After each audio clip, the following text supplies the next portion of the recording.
नमस्कार, आप देख रहे हैं बिस्तक। मैं रजत देवगन।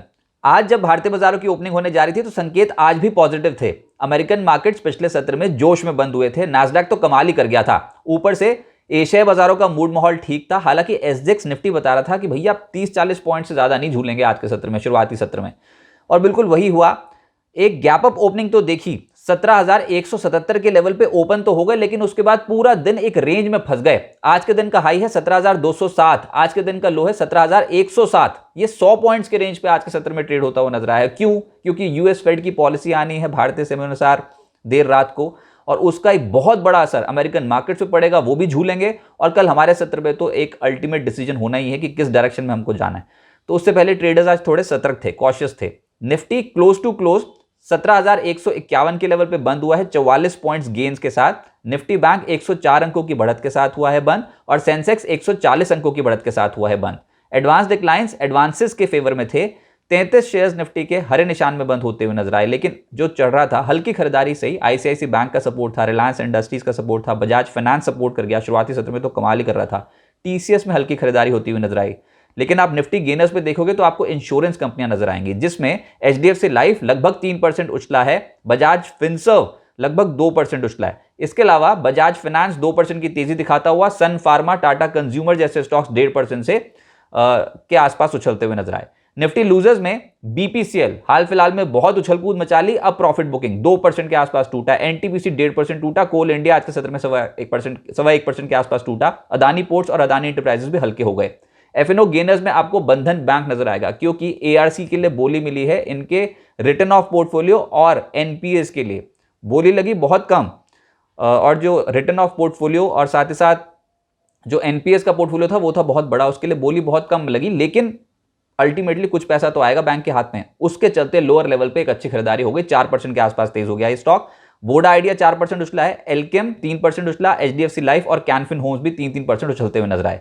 एफएनओ लूजर्स में आपको एबी भी दिखाई देगा। आज 3% ड्रॉप हुआ। स्टील अथॉरिटी 2.25% आज के सत्र में हल्का हो गया। बीएचईएल, बीपीसीएल, पीवीआर जैसे स्टॉक्स 1.5% से 2% गए।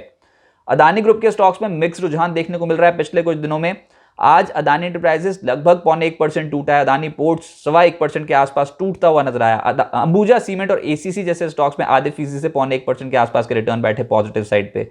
अदानी विल्मर फ्लैट बंद हुआ है। अदानी ट्रांसमिशन 3% के गेंस के साथ हुआ है बंद। एनडीटीवी 0.1% चढ़ा है। अदानी पार 2% के गेंस, लेकिन जो सर्किट लगे हुए थे अपर सर्किट वो थे अदानी ग्रीन और अदानी टोटल गैस में। अब सेक्टर स्पेसिफिक डिफेंसिव ही हो गया मार्केट आज तो। और ये बड़े इवेंट से पहले ऑब्वियस है कि डिफेंसिव स्टॉक्स ज्यादा चलेंगे, जिसमें फार्मा हेल्थ केयर का नंबर आ गया। एल्केम तेज हो गया 2.5%, लालपात लैब 2.5% चढ़ा है, ऑरबिंदो फार्मा 2% चढ़ा है, ल्यूपिन, सन फार्मा जैसे स्टॉक्स 1.5% से 2% चढ़े हैं, और बायोकॉन और डॉक्टर रेड्डीज जैसे स्टॉक्स में भी हरकत तेजी की थी। बहुत पिटे हुए स्टॉक्स हैं, लोअर लेवल पे खरीदारी आई है। एफएमसीजी डिफेंसिव प्ले हुआ आज, जिसमें इमामी 6% इसलिए उछल गया क्योंकि 24 मार्च को है बोर्ड बैठक और बायबैक पर विचार हो सकता है, उसके चलते चढ़ा है आज 6%। टाटा कंज्यूमर 1.5% चढ़ा है। Dabur, McDowell, Godrej consumer, Procter and Gamble hygiene health care, Varun beverages और एचयूएल जैसे स्टॉक्स में हल्की खरीदारी होती हुई नजर आई। फाइनेंशियल्स का जोर है। पिछले 2 ट्रेडिंग सेशन से फाइनेंशियल्स दमदार एक्शन में है, और उसमें भी इंश्योरेंस कंपनियां जैसे कि आईसीआईसी प्रू, एचडीएफसी लाइफ जैसी कंपनियां एक्शन में 3% के आसपास के रिटर्न डिलीवर कर रही थी। बजाज फाइनेंस शुरुआती सत्र में कमाल कर गया, 2% तेज था आज। इसके अलावा बजाज फिनसर्व 2% चढ़ा है। एसबीआई कार्ड और एसबीआई लाइफ जैसी कंपनियां भी तेज होती हुई नजर आई इनके स्टॉक्स। पीएसयू बैंक्स और प्राइवेट बैंक्स में हल्की खरीदारी थी। बहुत मेजर मूव नहीं आया, लेकिन फिर भी सरेंडर करने को तैयार नहीं था। आज बैंक ऑफ बड़ौदा 2.5% चढ़ा है, बैंक ऑफ इंडिया 1.5% चढ़ा है, यूनियन बैंक, आईओबी और सेंट्रल बैंक जैसे स्टॉक्स भी आज तेज होते हुए नजर आए। और प्राइवेट बैंक्स में आज नंबर आया बंधन बैंक का, ऑब्वियसली खबर थी, 4% ऊपर। इसके अलावा RBL bank, IndusInd bank, IDFC first bank और आईसीआईसी बैंक में भी हल्की खरीदारी थी। और ऑटोज में भी आज खरीदारी निचले सिरों से होती हुई नजर आई, जिसमें अशोक लेलैंड पलट गया, आज 2% चढ़ा है। बालकृष्ण इंडस्ट्रीज 1.5% चढ़ा है। सोना कॉमस्टार और साथ ही साथ MRF, Bharat forge, Tata Motors हल्की खरीदारी यहां पर। मैं फिर कहूंगा कॉशियस रहिए, ये लोअर एंड से पलटे हैं। बिखरा बिखरा मार्केट था आज, कोई कन्विंसिंग मूव नहीं था। और ये इनडिसीजन इसलिए क्योंकि फेड पॉलिसी का बड़ा असर आएगा। ये सब सेक्टर डिसाइसिव मूव दिखाएंगे, लेकिन फेड पॉलिसी के बाद। मिड कैप गेनर्स में भी काउंटर स्पेसिफिक मूवमेंट थी, जिसमें फाइन ऑर्गेनिक्स 8.5% चढ़ा है। पेटीएम कमाल कर रहा है, आज 7% का उछाल था। ईकेसी 6.5% चढ़ा है। 361 ये 6% आज के सत्र में उछलता हुआ नजर आया। यूफ्लेक्स 6% चढ़ा है, और स्टील स्ट्रिप्स भी 5.5% उछलता हुआ नजर आया। लेकिन गिरावट वाले स्टॉक्स भी मिड कैप में भयंकर बिटाई हुई है। सौभागी 13% टूटा है। मेड प्लस 4.5% टूटा है। सीक्वेंट साइंटिफिक, नेटवर्क 18 और सारेगामा भी आज के सत्र में 3% से 4% धड़ाम हो गए। अब क्या होगा, हम बार बार एक ही चीज बोल रहे हैं, यूएस फेड की पॉलिसी सबसे बड़ा इस समय जो ट्रिगर है और सबसे बड़ा सिग्नल आएगा यूएस फेड पॉलिसी के बाद। अमेरिकन मार्केट्स झूलेंगे, देखते हैं कि वहां पर तेजी बनती है कि नहीं। वहां तेजी बन गई तो ग्लोबल मूड माहौल थोड़ा राहत वाला होता हुआ नजर आएगा। अभी अटकले ये है इनफैक्ट 89% प्रोबेबिलिटी कि 25 बेसिस पॉइंट्स का रेट हाइक अमेरिका में होगा। लेकिन उसके बाद जेरोम पोवेल क्या बयान देते हैं वो इंपॉर्टेंट है, क्योंकि वहां का यूएस सिस्टम जो है, यूएस बैंकिंग सिस्टम, वो चरमरा गया है। बहुत ही भयंकर पिटाई हमने हाल फिलहाल में होती देखी है बैंकिंग स्टॉक्स की वहां पर।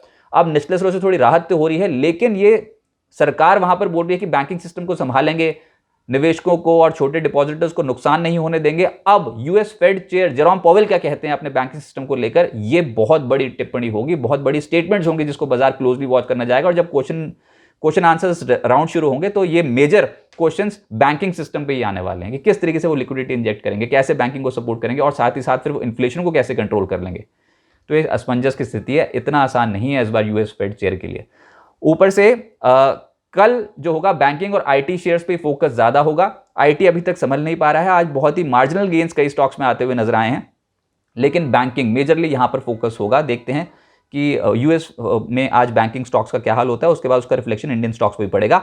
निफ्टी पर अभी क्या इंपॉर्टेंट है, 17,225 हम बार बार कह रहे हैं इंपॉर्टेंट लेवल है। ये पिछले 7 सत्रों से टूटा ही नहीं है 17,225 ऊपर। तो आप ये समझो कि अगर टूट गया और उसके ऊपर कहीं पर भी टिक गया आधा घंटा तो फिर तो उसके बाद बुल्स बहुत ही पकड़ मजबूत कर लेंगे।